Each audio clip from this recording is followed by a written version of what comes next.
A 61-year-old fisherman named Jack Halverson was setting out from the fog-wrapped shores of Tillamook Bay, Oregon, when he spotted something strange bobbing in the morning tide. It was a large, rust-stained barrel, sealed tight, rocking gently as if it had drifted in from some forgotten storm. Jack had fished these waters for over 4 decades, yet he had never seen anything like this, nor could he understand how it ended up here, alone, just beyond the rocky inlet where the sea always kept its secrets.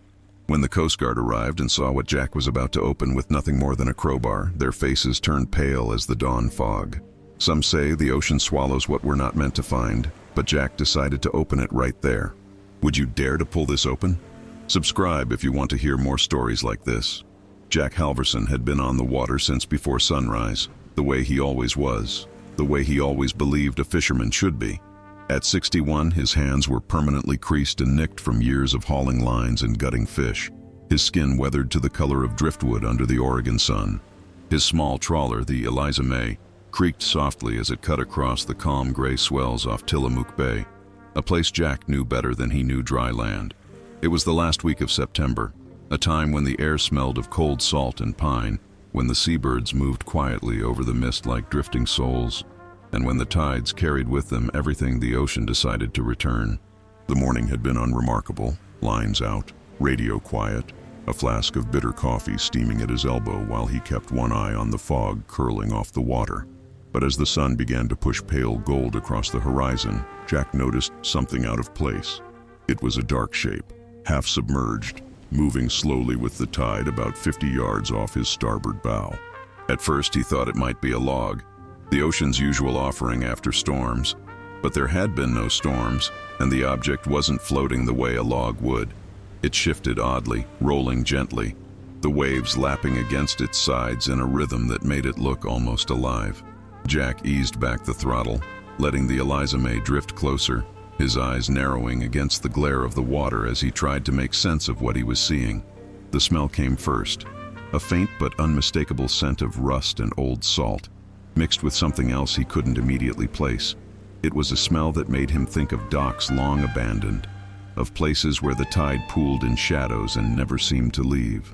As the boat drew nearer, the shape resolved into a barrel, large and steel, its surface covered in streaks of orange corrosion and dark patches of barnacles clinging stubbornly to the seams. It was sealed, Jack could tell that immediately, with thick metal bands still holding tight around the lid despite the clear evidence of age and exposure. There were dents along one side, as if it had taken a beating against rocks or other debris during its journey, and a single rope was tangled around its middle, trailing off into the water like a lifeless snake. Jack stood there, one hand gripping the rail, studying the barrel in silence. His mind ticked through the possibilities. Fishing gear lost from another vessel, something fallen from a cargo ship, or maybe just an oil drum the ocean had decided to return to them, empty and worthless. But something about it felt different, wrong in a way he couldn't define.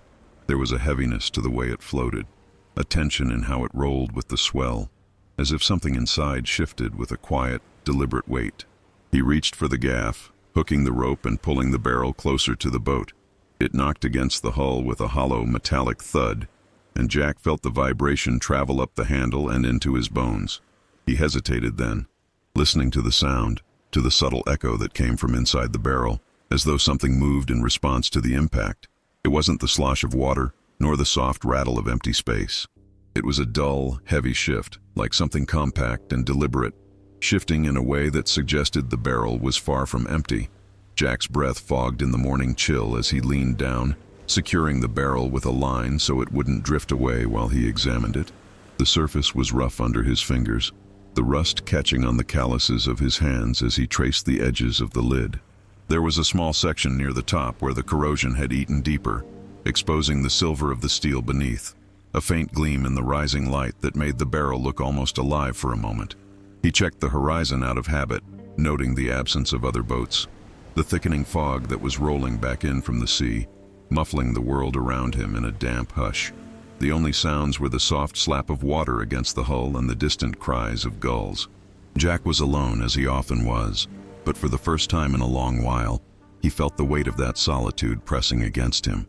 There was a moment when he considered leaving it, cutting the rope and letting the tide reclaim the barrel and its mystery. But Jack wasn't the type to leave questions unanswered, not when they were placed so plainly in front of him, not when the ocean itself seemed to be offering it up for him to see. He had pulled many things from these waters: nets tangled with debris, lost traps, the occasional piece of driftwood that caught his eye. But this was different. This was deliberate. This was something that wanted to be found. He decided to haul it aboard. It took more effort than he expected. The barrel was heavier than it looked, and as he worked the lines and positioned the small winch he kept for hauling heavier loads, Jack felt the resistance, the pull of something dense and immovable within the steel shell. The barrel swung over the side of the Eliza May, dripping water tinged with rust, before landing on the deck with a deep, resonant thud that seemed to echo in the quiet morning. Jack stood over it, breathing heavily, the fog swirling around him as he studied the barrel. It was here now, on his boat, the weight of its presence undeniable, a silent demand for attention that Jack couldn't ignore. He circled it slowly, noting the marks on its surface, the dents and scratches that told the story of a long journey, of impacts and near escapes, of something carried across the sea for reasons unknown. He reached for his crowbar, the tool familiar in his hand, the cold metal grounding him as he considered what he was about to do. Part of him felt the thrill of discovery, the pulse of curiosity that had kept him fishing these waters for so many years. Another part felt the creeping unease, the small voice that whispered of things better left untouched, of secrets the ocean kept for a reason. Jack set the crowbar against the seam of the barrel's lid, testing the resistance. The metal groaned under the pressure, a sound that sent a shiver down his spine, as if the barrel itself was protesting the intrusion.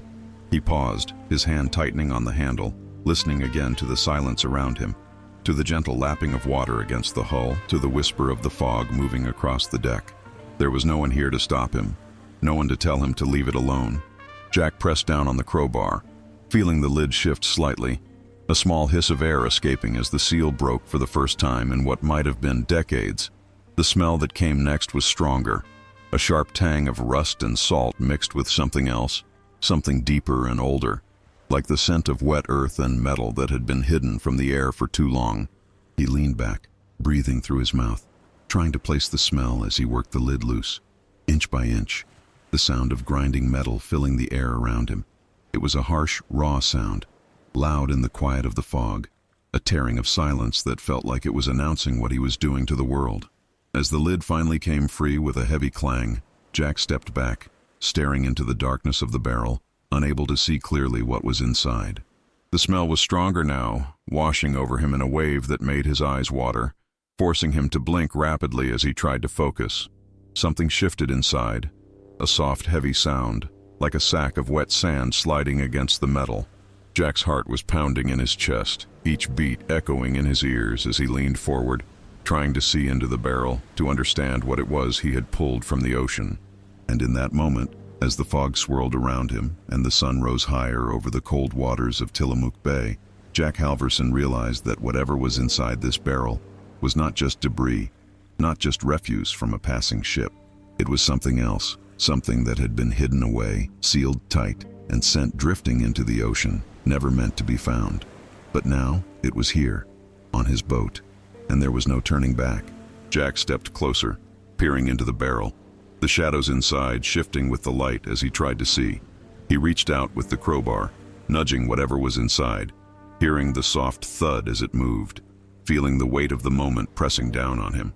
The smell was overpowering now, thick and metallic, tinged with something sweet and rotten that made his stomach twist. He pulled back, steadying himself, forcing a breath into his lungs as he wiped the sweat from his brow. His mind was racing with possibilities, each one darker than the last, each one fueled by the silence of the fog and the cold stare of the empty horizon. Jack Halverson, a man who had spent his life pulling secrets from the sea, was about to uncover one more, and this one would change everything. Jack's hands were trembling as he rested the crowbar on the deck, the cold Oregon air swirling around him while he stared into the barrel's shadow. His breath came in short, controlled puffs, visible in the mist, as if even the air around him held its breath, waiting for him to make the next move. Whatever was inside had settled again, the barrel holding its secrets with a quiet defiance, daring him to reach in, to discover what the sea had tried to keep hidden. The smell was sharp, slicing through the salt air, mingling with the faint scent of diesel and fish that clung to the Eliza May like a second skin. It wasn't just rust, and it wasn't just salt. It was something deeper, something that made Jack think of old, damp cellars and the way the earth smelled after a long, heavy rain.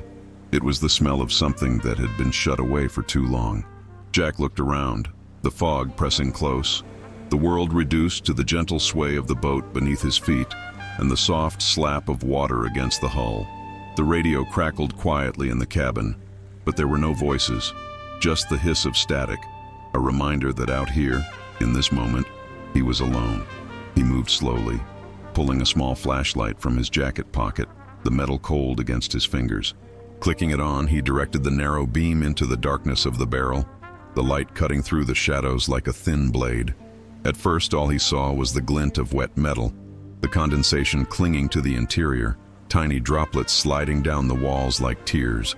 Then, as he shifted the angle, the beam fell on something else, something wrapped in thick, dark plastic, its surface slick with moisture, crumpled and twisted, packed tightly into the barrel's narrow confines. Jack felt his pulse quicken, a low hum in his ears as he leaned closer, trying to see more, to understand what he was looking at. The plastic was black, heavy-duty, the kind used for trash bags, but thicker, almost industrial. It was tied off with what looked like old rope, the fibers frayed and dark with damp, the knots swollen and tight from the moisture. He swallowed hard, his mind racing through the possibilities, each one more unsettling than the last. He thought of smuggling, of drugs, of stolen goods dumped into the sea and forgotten. But a part of him, a quiet voice deep inside, whispered of something else, something darker, something he didn't want to consider but couldn't ignore. Jack reached out with the crowbar again, gently prodding the wrapped bundle. It shifted slightly, the sound of wet plastic scraping against metal filling the silence, the weight of it undeniable. It wasn't empty. It wasn't just garbage. There was something inside, something that moved with a heavy reluctance, as if it was holding on to the last moments of secrecy before revealing itself. He pulled the crowbar back, gripping it tightly, his knuckles white against the dark metal.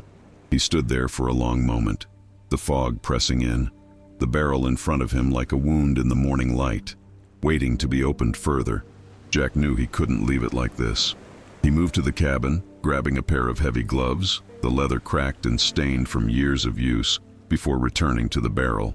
Slipping the gloves on, he braced himself, taking hold of the edges of the plastic bundle. The material was slick, the moisture making it hard to grip, but he managed to get a hold, pulling gently, testing the weight. It was heavy, resisting his efforts, but it shifted, sliding towards the opening with a wet, reluctant sound. As the bundle came closer to the edge, Jack felt the boat rock slightly, the Eliza May responding to the shift in weight, the water slapping harder against the hull as if protesting the disturbance.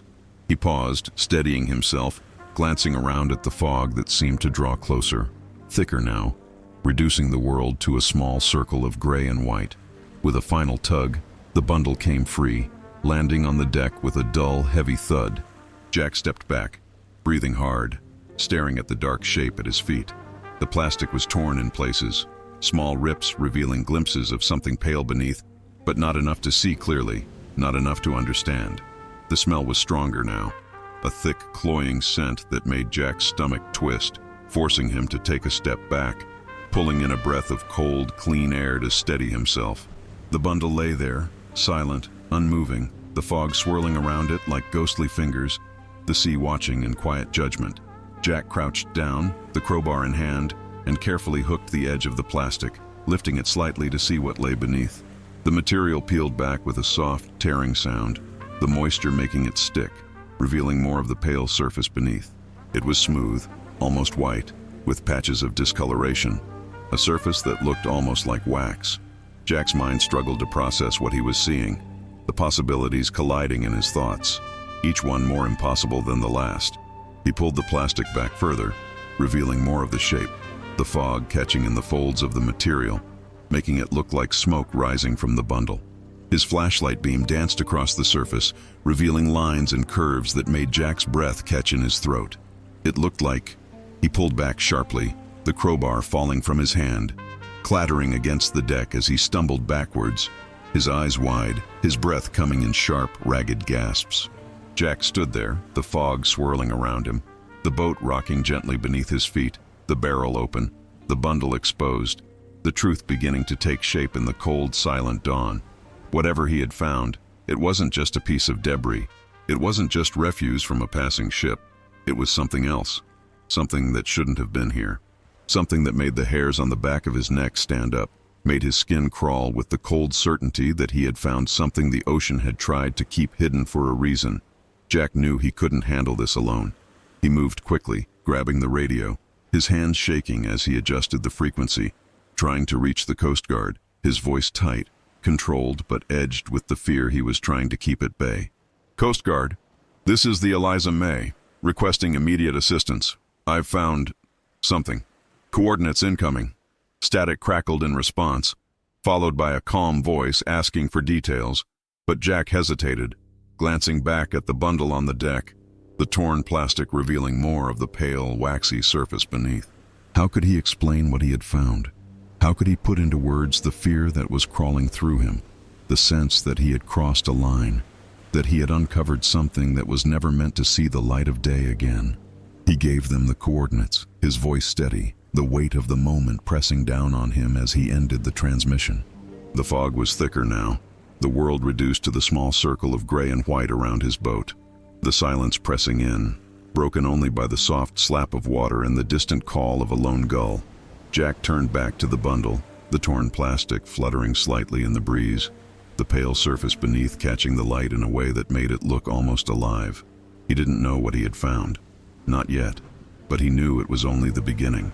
And if you were here, standing on this boat, with the fog pressing close and the cold air biting at your skin, would you dare to open it further? Would you pull back the plastic to see what the ocean was hiding inside this barrel? Or would you leave it alone? Let the tide take it back. Let the secrets of the deep remain buried. Let me know in the comments. What do you think Jack found inside this barrel? Was it something criminal, something tragic, or something far stranger than any of us could imagine? If you're curious to see what happens next, don't forget to hit the like button and subscribe so you don't miss the rest of this unbelievable story. I promise it's only going to get more intense from here, and I'd love to hear what you think this could be before the Coast Guard arrives and everything changes forever. The fog clung to the water like a living thing as Jack stood on the deck of the Eliza May, staring at the torn plastic bundle while waiting for the Coast Guard. Each minute felt longer than the last, the cold seeping into his bones despite the layers he wore, the air heavy with the scent of salt, rust, and something older that refused to leave his nose. The barrel, now empty except for streaks of moisture and rust, seemed to stare back at him like a hollow eye, its purpose spent, its secrets spilled onto his deck. Every creak of the boat, every slap of water against the hull, made Jack's eyes flick toward the bundle, half exposed in the pale light, the plastic shifting slightly whenever the breeze picked up. The pale, waxy surface beneath was revealed in uneven patches, suggesting shapes that Jack's mind refused to fully comprehend, hints of curves and lines that were almost human, but not quite. He moved away, needing space, forcing himself to take deep breaths as he checked the radio again. The Coast Guard was close, their last transmission saying they were 15 minutes out. But out here, in the fog, time was meaningless, and the world felt reduced to the deck beneath his boots and the weight of the thing he had pulled from the sea. Then, through the thick fog, the faint thrum of an engine approached, low and steady, growing louder until the silhouette of a white vessel emerged like a ghost from the gray. The red stripes and insignia of the United States Coast Guard were barely visible as the boat idled closer, its lights cutting through the mist in thin beams that danced over the Eliza May. A voice crackled over the radio. "Eliza May, this is Coast Guard Cutter Bellwether. We are alongside, preparing to board," Jack responded, his voice steady, the words mechanical, as if his mind was operating on a different level, disconnected from the fear that crawled at the edges of his thoughts. He moved to the side, throwing the rope to the Coast Guard officer who appeared through the fog, clad in an orange jacket, boots squeaking as they stepped aboard with quiet authority. "Captain Halverson?" the officer asked, his face partially hidden by the hood of his jacket, eyes sharp and scanning the deck immediately. Jack nodded, gesturing toward the bundle with a heaviness that felt like it would pull his arm down. "It's there." The officer moved forward, another following behind him with a large black case in hand, the Coast Guard insignia clear on the side. They were methodical, their boots thumping against the deck as they approached the bundle, eyes narrowing as they took in the torn plastic, the exposed patches of pale material, and the heavy scent that hung in the air. "What made you open it?" the first officer asked without looking at Jack, his gloved hands reaching down to pull the plastic back further. "I had to know," Jack replied quietly, his voice almost lost in the fog. The officer didn't respond, pulling the plastic back carefully, revealing more of the shape beneath. Jack saw the officer's eyes narrow, the muscles in his jaw tightening as the contents were exposed, the plastic falling away to reveal what looked unmistakably like the pale outline of a human arm, frozen and waxy. The fingers curled inward as if clutching something only it could see. The second officer opened the black case, pulling out a camera, snapping photos methodically, the flash cutting through the fog with each click, illuminating the deck and the grim discovery in stark, cold light.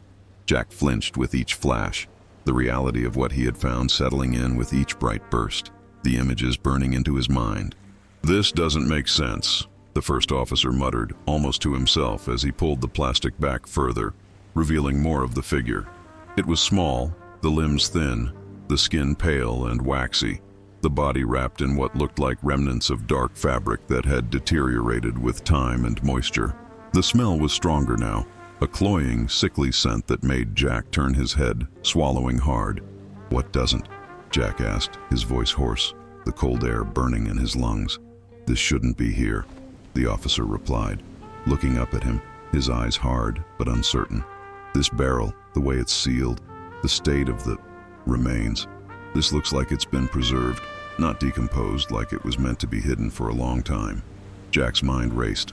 Who would put a body in a barrel and dump it in the ocean? The officer didn't answer, instead pulling out a small tool to test the material on the body's surface, scraping a thin layer that came away like wax under the blade. He smelled it carefully, and his eyes flickered with recognition. "This is some kind of preservation compound, industrial. I've only seen it in very old cases, usually cold storage or certain types of museum preservation." Jack's stomach twisted as he looked at the small, waxy form, now clearly the remains of a child, no older than 10, the face partially obscured by the remnants of the plastic, but visible enough for Jack to see the outline of closed eyes, the curve of a small jaw, the hair plastered to the scalp in thin, dark strands. A third Coast Guard officer, who had been on the cutter, stepped aboard, a satellite phone in hand, speaking quickly with someone on the other end. Jack caught fragments of the conversation, words like forensics, local authorities, and possible historical remains. The officer who had uncovered the body stood, turning to Jack. "Captain Halverson, we need to keep this area secure. We've contacted local authorities and a forensics team. You did the right thing calling us, but you need to stay clear while we document everything." Jack nodded, but he couldn't take his eyes off the small, pale figure on his deck, the reality of what he had found weighing on him like an anchor tied to his chest. Questions crowded his mind, each one darker than the last. Who was this child? How long had they been hidden away in the barrel, drifting in the cold waters of the Pacific? Who had sealed them in plastic and hidden them away, and why?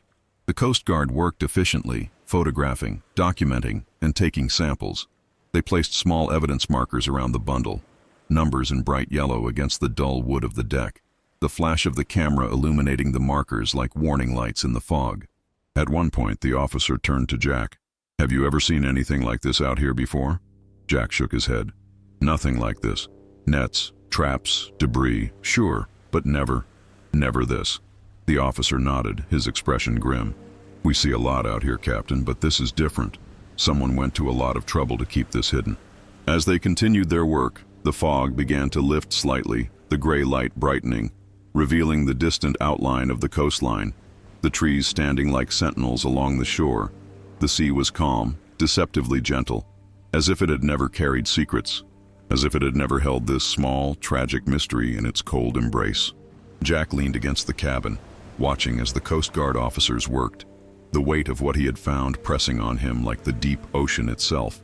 He thought of the countless times he had pulled his nets from the water, hoping for a good catch, never imagining that one day he would pull up something like this, something that would leave him with questions he would never be able to answer.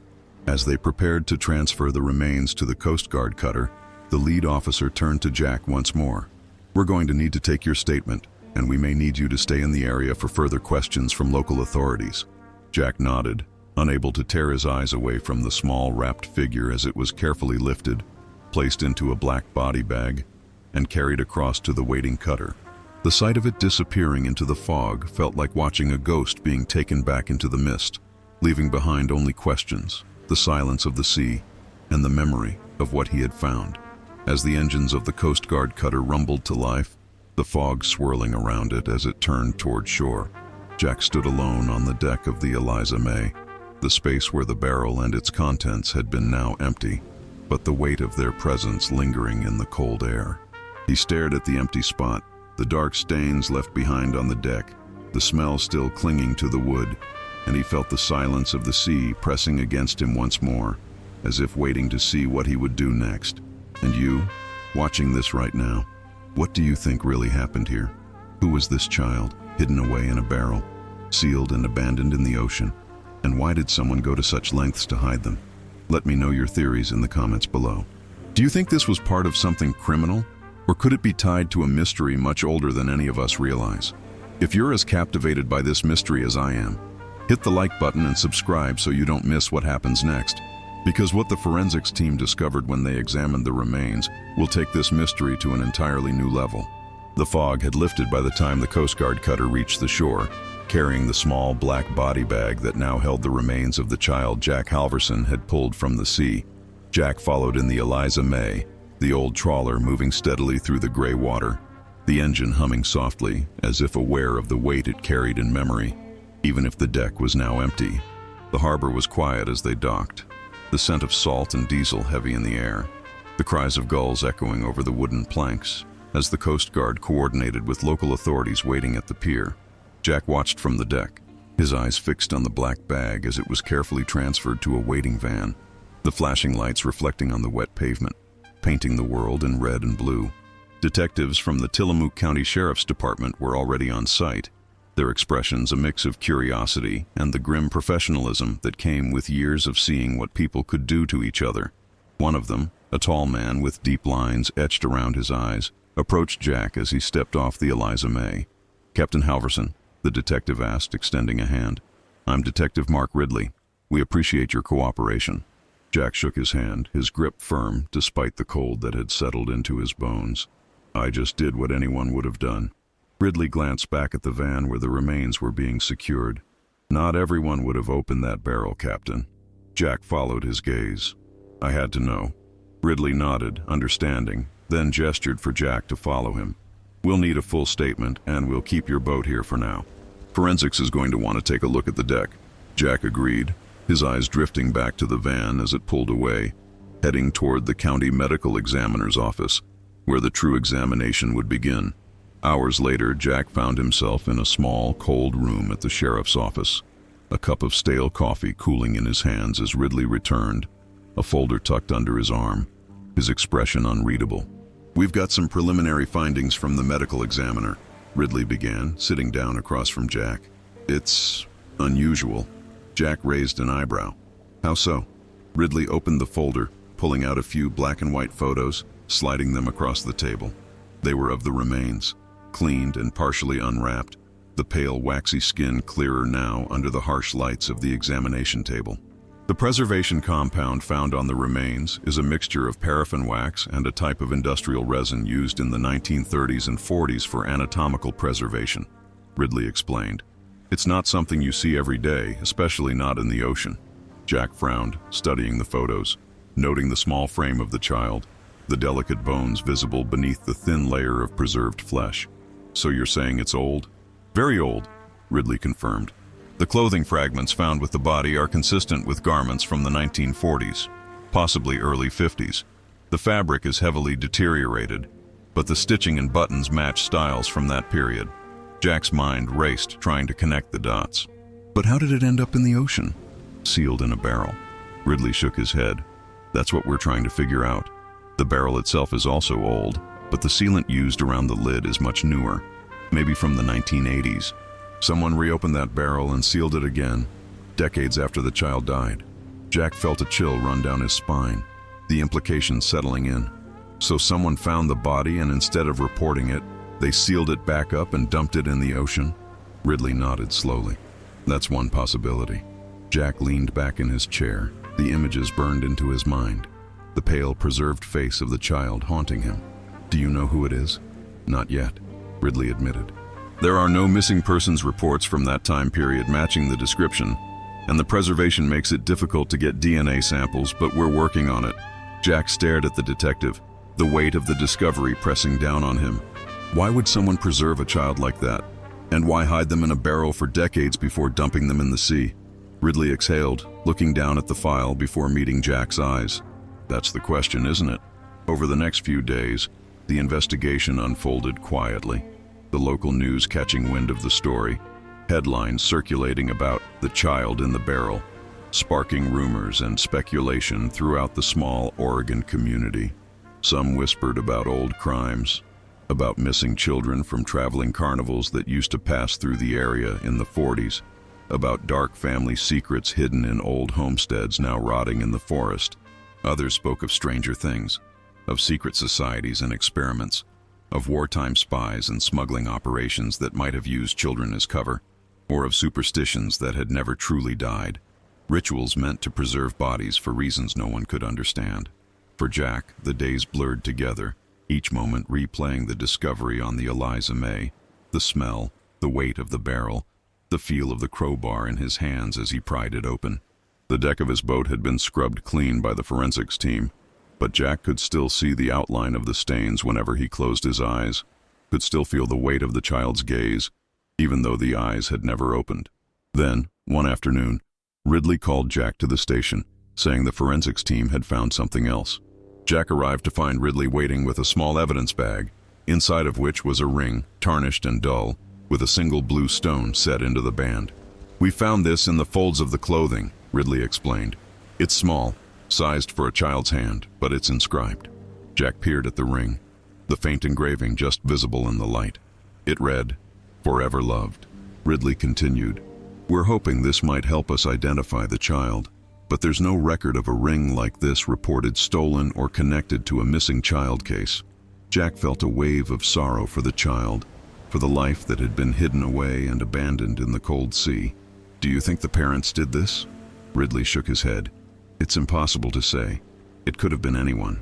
A family member, someone trying to hide a crime, or someone trying to protect the child in death, preserving them for reasons we can't understand." Jack left the station that day with the image of the ring burned into his mind, the words, "Forever loved," echoing in his thoughts as he walked back to the Eliza May, the salty air filling his lungs as he stood on the dock, staring at the calm waters of Tillamook Bay. The ocean was quiet, the waves rolling in gently, as if it had never held secrets, as if it had never hidden a child in its cold embrace. But Jack knew better. The sea always kept its secrets, until it decided to give them up. And now, as he stood there, watching the tide roll in, he couldn't help but wonder what other secrets lay hidden beneath the surface, waiting to be found, waiting to be uncovered by hands that couldn't leave mysteries alone. And what about you? Do you think the child was hidden by someone who loved them, trying to protect them even in death? Or was this the act of someone with darker intentions, sealing away their crime before discarding it into the depths of the sea? Let me know what you think in the comments, because this mystery is far from over, and your theories might help piece together what happened to this child and why they were left to drift in the cold Pacific for so many years. Don't forget to hit the like button if this story has you hooked, and subscribe so you don't miss what we uncover next, because what authorities discover about the origins of the barrel and the shocking clue that leads to an abandoned property deep in the Oregon forest will take this mystery to a level no one was prepared for. The investigation into the child in the barrel continued quietly, but the weight of it pressed on the small coastal town like the fog that rolled in each dawn. The sheriff's department worked alongside state investigators, trying to piece together the origin of the barrel, the identity of the child, and the strange chain of events that led to the remains drifting in the cold waters off Tillamook Bay. They traced the barrel's markings, faint beneath the rust, to a manufacturer in California that had produced industrial chemical storage drums in the 1930s. Records were incomplete, lost in the fires and bureaucratic disarray of decades past, But a partial shipment log hinted that some barrels had been sold to a private laboratory that no longer existed, its property now an overgrown ruin deep in the Oregon forest. Detective Ridley shared these findings with Jack one cold morning as they stood at the edge of the dock, the Eliza May rocking gently beside them. The detective's breath misted in the air as he flipped through the notes on his clipboard, the pages fluttering in the sea breeze. The lab was involved in wartime research, preservation methods for medical use, anatomical studies. But here's the thing, Jack. The lab was shut down in 1952 under mysterious circumstances. Complaints from locals about strange lights in the forest, shipments arriving at odd hours. The place was abandoned practically overnight. Jack listened, the memories of the pale, preserved child on his deck clear in his mind, the smell of rust and cold wax forever tied to that morning. "So you think the child came from there?" Jack asked, his voice quiet. Ridley shrugged. "We don't know, but it's possible. We found remnants of the same type of resin compound in the soil near the old foundation. Someone could have hidden the child there, in the barrel, before the lab was abandoned. And then, decades later, someone found it, sealed it back up, and decided to dispose of it." Jack frowned. "Why would they throw it in the ocean instead of reporting it?" Ridley sighed, looking out at the endless gray water. "Fear, guilt. Maybe they thought it was better to let the sea take it. Maybe they didn't want the past to come back." The detective paused, flipping to the next page, revealing a faded black and white photo of the property in the 1940s, showing men in suits and hats unloading barrels from the back of a truck. The image was grainy, but the barrels were unmistakable. Jack studied the photo, noting the dense forest behind the building, the dirt road leading away into darkness. "What happens now?" Ridley closed the folder. "We've secured the property and found the remains of an old root cellar beneath the foundation. There were scratch marks on the inside of the door, like someone tried to get out. We don't know if it's related, but it's enough to keep us looking." Jack felt the cold bite at his skin, but he ignored it, his mind on the child, on the ring with "Forever Loved" engraved on it, on the empty, watchful eyes of the sea. Days turned into weeks as the investigation continued. Forensics worked tirelessly, extracting partial DNA profiles, comparing them to old missing persons records, but the identity of the child remained elusive, a ghost tied to the cold steel of the barrel and the silent waters of the Pacific.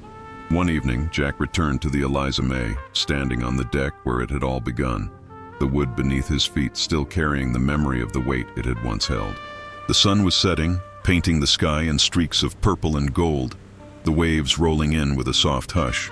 As he prepared his lines for an early morning trip, he found himself glancing at the spot where the barrel had sat, the image of the child wrapped in plastic flashing in his mind. The unanswered questions pressed on him. Who were they? Why were they preserved? Who decided to throw them away like a forgotten secret?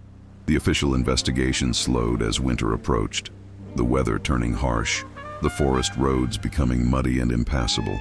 But Ridley promised Jack they would not stop looking, that they would find answers, even if it took years. But for Jack, the sea had changed. Every ripple, every reflection of the moonlight on the waves, reminded him that there were countless secrets hidden beneath the surface, waiting for the day they would rise again. And maybe that's the way the sea has always been, a place where the past drifts quietly, waiting for the moment someone like Jack would find it and pull it into the light, for better or for worse. Jack continued fishing, the routine of the tides grounding him, but he kept a small reminder on the Eliza May, a photo of the ring taped near the wheel, a promise to the child and to himself that he would remember, that he would not let the mystery sink back into the darkness. And maybe, just maybe, the sea wasn't done giving up its secrets, because a week later, the Coast Guard reported another barrel, half sunken, drifting near the same waters where Jack had made his discovery. This time, they were prepared. They retrieved it, secured it, and began the slow, careful process of opening it. Jack was there, standing on the dock, watching as the lid was pried loose, the scent of rust and something older escaping into the cold air. The investigators peered inside, their expressions shifting from curiosity to something darker. They found another bundle, wrapped in black plastic, another child, preserved, silent, waiting. And in that moment, Jack realized this was far from over. The sea had kept its secrets for decades, but now it seemed it was ready to speak. "And you," Sitting here listening to this story, what do you think is truly happening here? Are these children victims of something far darker? A hidden part of history we were never meant to find? Or are they tied to something else? Something we can't yet comprehend? Hidden away in the depths until the sea decided it was time for us to know. Let me know your theories in the comments below, because your thoughts might help us piece together this puzzle. Might help give a voice to the children who have drifted silently in the cold Pacific for so many years. And if you want to be here when we uncover the next piece of this mystery, don't forget to hit the like button, subscribe, and turn on notifications so you don't miss the next chapter of this unfolding story. Because the ocean still holds secrets, and together we will pull them from the depths, one mystery at a time.